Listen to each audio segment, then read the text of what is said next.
All right, so number 87 is our Rembrandt artwork, and it is a print. So we're going to talk about the 3 different types of printmaking that we've covered so far. And I have this printed out in your notes already, where it talks about engraving is a carving into a metal plate with a burin to make impressions. The ink is then rubbed on top, and then you wipe off the excess, leaving the ink that's only in those impressions. A print is made by putting this inked plate against the paper and then running it through a printing press. Woodcut is what most students understand because you guys probably have experience where you carve a rubber block, and that's a relief carving. So whatever isn't carved is raised. So that's relatable to a woodcut. You carve away the negative space in a block of wood instead of rubber, leaving the positive space raised. Ink is rolled onto the raised parts, and then again, you can print that onto paper using a printing press or just burnishing, rubbing the back of it. And then the Rembrandt print is an etching. So an etching is a lot like engraving, except you're using an acid bath. So you cover a metal plate with a ground made of wax. You use a sharp tool and you draw lines into that ground.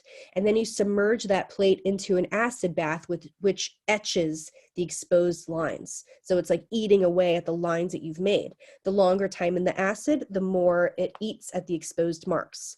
The ground is cleaned off, and then you do just like engraving. Ink is applied, you wipe off the excess, and then you put it through the printing press, and then you're picking up that ink. All right, so we have Dürer on the left, Kranich the Elder in the middle, and then Rembrandt on the right. What we are going to add to our notes about the printmaking is kind of the differences and the benefits, I guess. So for engraving, you can get more details and finely shaded contours. For the woodcut, you can get really strong angular surface and very sharp lines.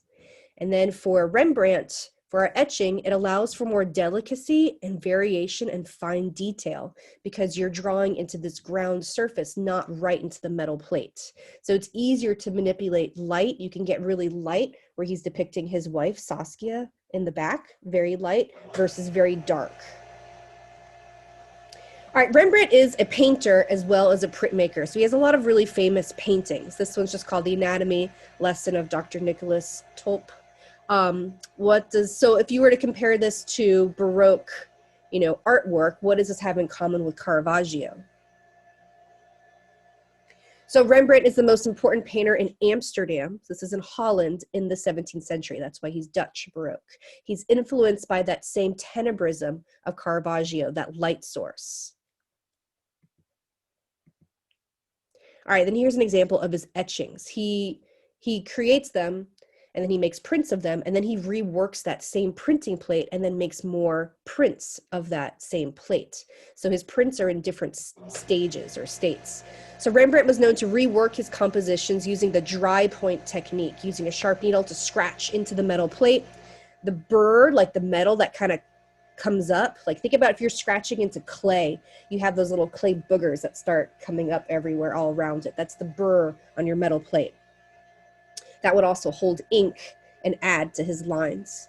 He would rework his plates. Yep. All right, so how has Rembrandt engaged the viewer in this piece? What is he doing? What artistic decisions has he made to help pull the viewer in? What do you think? What is making you create eye contact? What are you looking at? Really his eyes. So the shadows around the eyes, and that's a self-portrait, the shadows around Rembrandt's eyes contrast with the whiteness around the pupils, right? So it's all dark around his eyes, and then he made the white in the whites of his eyes very white. So it makes his gaze piercing, and this is heightened by that strong diagonal line of the slope of his hat's shadow. All right, how has he created the foreground and background? How has he created depth in this piece with him and his wife? So the figure of Rembrandt is more deeply bitten, more deeply etched into the metal plate than that of his wife, Saskia. So what this does, you can summarize all this. Please don't write all this word for word. This pushes him forward, where he dominates the foreground and pushes her back. She's more lightly etched, pushing her farther away. So it's suggesting that she could play a less important role than him. She is the wife. Here is a bunch of Rembrandt self-portraits. He was just known for doing self-portraits. And if you notice something similar with all of them, he kind of dresses up. It's almost like role-playing in these self-portraits. He's wearing costumes. What's cool though, it documents his aging throughout the times. All right, so he's wearing historical costumes just like he is in our self-portrait with Saskia. In Self-Portrait Saskia, they wear clothing that was stylish 100 years earlier. Not that we would be able to know just from looking at it. 16th century style plumed beret with fur trimmed overcoat. So he's wearing clothes from a previous time period. And then what is he doing? Can you tell what he's holding? Boom. I don't know how to get that sound away. He is drawing. So he's identifying himself as a draftsman. I am an artist, bringing attention to what was regarded as the most important basic skill of an artist. And so it relates also back to Las Meninas by Diego Velázquez, who is putting himself as a painter along with the royal court, kind of heightening the act of painting itself. This is the Rembrandt that we have at the Nelson, and this is just a fun picture of a guy at the Nelson painting that Rembrandt. And here's another famous Rembrandt, and if it ain't Baroque, you don't fix it.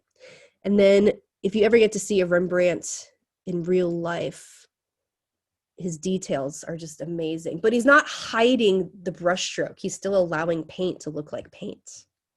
All right, we're going to watch the Khan Academy video for the Hogarth piece. And this is, I put this in with our Dutch Baroque. This is considered English Baroque.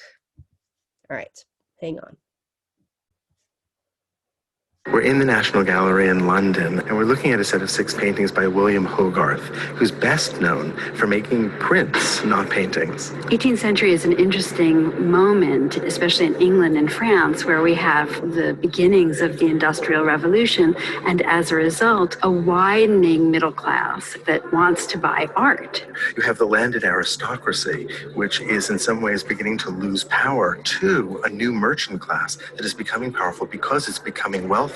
So whereas before you had art that was serving the aristocracy, princes, monarchs, the church, we now begin to have art that is made for this growing middle class audience, and we have prints that are being sold to a wide public, and art becoming a commodity, something that large numbers of people buy. And prints are a lot less expensive than paintings, and Hogarth's intent here was to use these paintings as a model for the prints that he was going to produce, and then he would sell those prints for about $1 a piece. Now that was more than a working class person could afford, but it was well within the means of this new middle class. So Hogarth is becoming... Yay for the middle class. All right, so I gave you some examples of his prints on your note page. So we're going to write some context about the prints. So right for context, these paintings, because now we're going to look at his series of paintings called Marriage a la Mode. These paintings were a set of 6 and were models for the prints that Hogarth made that he would sell cheaper to the new middle class patrons. So it's important to know who the patrons are, who is the intended audience of this artwork.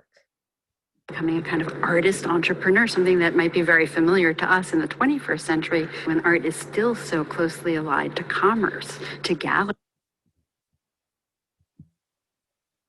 And this is so targeted to that new middle class because it is a very deeply moral set of images, but it's also a set of images that is full of fun and makes fun of the aristocracy. So the entire set is known as Marriage a la Mode, and it's prompted by this concern in the 18th century that marriages were sometimes arranged for economic benefit rather than for love. Marriage a la Mode means modern marriage, or the marriage of the day. The entire series, these 6 paintings, tell the story of an aristocratic family named, wonderfully, the Squanderfields, suggesting that they've squandered their aristocratic fortune. And Lord Squanderfield has to have his son marry the daughter of a wealthy merchant so he can maintain his estate and all his worldly possessions. And the wealthy merchant's daughter gets, in return, the aristocratic title. So what we have is an exchange. It is a kind of economic deal that's taking place. It's being brokered here. So let's look at the painting. On the right, we see... All right, so we're going to write down for content about our painting, the Tate, and really about the whole series of paintings. You're going to write, the paintings tell a story of marriage being an economic deal not about love. That's the overall content. Lord Squanderfield, he's pointing to his family tree, which begins with a medieval knight, suggesting what he's bringing to the table is this great lineage. Over on the far left, you see his son in blue, and he's picking some snuff out of a box, and he looks really like a dilettante. Well, he's actually looking in the mirror, too, sort of gazing at his own reflection. So we have no sympathy for him whatsoever. And the woman behind him, who he's going to marry, he has his back to. He's not paying any attention to her. This is an arranged marriage. The woman is being talked into it, someone we're going to see later in the story. His name is Silvertongue, and he's a counselor. So clearly Hogarth is making fun of him and talking about him as a kind of smooth talker. What's interesting is the way that Lord Squanderfield, with his gout-ridden foot, he's situated in between the family tree and this dowry that he's being paid. And he's saying, look, I'm bringing a lot to the table here. I've got this long aristocratic lineage. This money that's piled up, this isn't even enough for me. Well, that's because if you look out the window, he's building a new mansion and he needs to finance that. And we see a lawyer at the table, and we also see the merchant himself, that is that young woman's father, and they're attending to the business transaction. But the architect stares out the window at the building that he's dreaming of constructing. So everybody is in this for their own self-interest, with the exception of the young couple. The young man, self-involved. The young woman looks inconsolable. But these two individuals will add to the disaster that is their end here. So let's move to the second canvas. This is tete-a-tete, which All right, this one's ours. means head-to-head, face-to-face. The husband has come home from a night of gambling and drinking and And Debauchery. womanizing. So how can we tell? Well, the dog's sniffing at what looks like a woman's bonnet in his pocket. Remember, what have dogs been a symbol of in the past, right? Dogs are symbols of fidelity, of loyalty. But now it's pointing out the not loyalty, the opposite. And he looks like he hasn't slept at all, but his wife looks like she's had some fun of her own while her husband was away. Her bodice is undone. She looks flirtatious, as though perhaps her lover has just left when her husband's come home. She seems to be signaling with a mirror held above her head to her lover, perhaps. So scandalous. The chair is overturned, an instrument is on the floor, a music book is open. There's an implication that lovemaking has taken place here and has just ended when the husband has come home. And music was a traditional symbol of pleasure. And sensuality and lovemaking. And in the room just past where they are, we see images of saints. So we have Hogarth commenting on the immorality of this couple. And to make sure that we don't miss these signals, Hogarth has placed a third figure in the foreground. He's a kind of accountant, and you can see that he's had it. He holds receipts, he holds bills, and he's thrown his hands up. He can't get this young couple to take their finances seriously. And if you look at the mantelpiece, we've got all sorts of knickknacks lined up there that look like they've been recently purchased and look inexpensive and gaudy compared to this aristocratic environment with these oil paintings and gilded frames. Well, that's the contrast that's important, I think, for Hogarth here. He's making this sharp distinction between the tawdry things that they've brought in, this young couple, and the classicism that is a part of this aristocratic life. The aristocracy has this reputation that they've inherited, these values that have accrued to them over centuries, but they're values that don't reflect the reality of their lives. You can also see an addition, perhaps a painting that the man has brought in. It's partially obscured by a curtain, and all that's visible is a nude foot. On a bed, clearly. And so this would have been a very clear signal in the 18th century to a lewd painting. So in all of these paintings, actually, the artwork really tells a meta story. They comment on the scene that's being enacted, and we can see that right over the mantel. We have a classical sculpture, but its nose is broken, as if it had been knocked over at some party. And behind it, a painting of Cupid among the ruins. That is, love itself is here ruined. Love itself has become a disaster. Let's look at the third painting. All right, so I'll put the link to this video if you guys want to see how the story evolves and what happens to them in the end. It doesn't end well for them, but overall we need to know the function of the whole series and then of this painting as well. So it is a moral set of images that makes fun of the aristocracy. So it's commenting on the immorality of this couple and then how it leads to their demise. So I gave you an excerpt on your note page of what Beth and Steve are saying in these videos. So I kind of highlighted some parts. In the third paragraph, it says Beth, and sensuality and lovemaking. And in the room just past where they are, we see images of saints. So we have Hogarth, and then I highlighted commenting on the immorality of this couple. And then the second to last paragraph, Beth again, the aristocracy has this reputation that they've inherited these values. They have accrued to them over centuries, but their values don't reflect the reality of their lives. So I highlighted the values don't reflect the reality of their lives. And then what is Hogarth painting here that is the reality of their lives? Also, what is this giant black mark on the guy's neck? Do you guys know? That is a sign of syphilis, and that's how it ends. All right. A couple test questions relating to the Dutch Baroque we just saw. So Rembrandt's use of etching in his self-portrait with Saskia allowed him to A, model the composition from life, B, achieve a wide range of different tones, C, use a wood block instead of a metal plate, D, enlarge prints for publication. So the response to this one is going to be achieving a wide range of different tones. That's what he was able to do with etching. That was the benefit. All right, in the work shown, Hogarth, in the work Tête à Tête, contrasts the title with iconographic details to critique the aristocracy and other moneyed classes for their A, extravagance and self-indulgence, treason and rebellion, impatience and apathy, or extreme piety and self-righteousness. So he is commenting on their extravagance and self-indulgence. Evidence that points to these traits includes the exasperated accountant or steward holding a stack of unpaid bills, the overly decorated home with all of the knickknacks, the woman's bonnet poking out of the man's jacket pocket, and the disheveled look of the woman with the woman's appearance in the presence of another woman's bonnet implying extramarital affairs. The work is part of a larger series by Hogarth that has the overall theme of tragedy of unrequited love, folly of marriages of convenience, complications caused by romantic bonds, and value of maintaining one's personal reputation.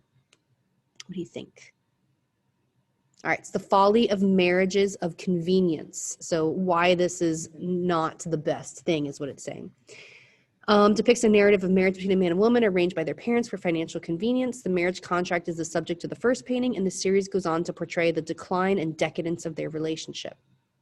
All right, throughout the series, Hogarth used narrative and carefully chosen details in order to engage the audience's feelings of spiritual devotion, no, experience of joy and delight, understanding of historical references, or senses of humor and irony. Which one do you think he's using? Can easily rule out A, B, C, and then you're left with D. All right, so he's using humor and narrative. Boom. All right, so you don't have to do a writing for this one. If you could just turn in your 2 note pages on Hogarth and Rembrandt, that would be awesome. Adios, thanks.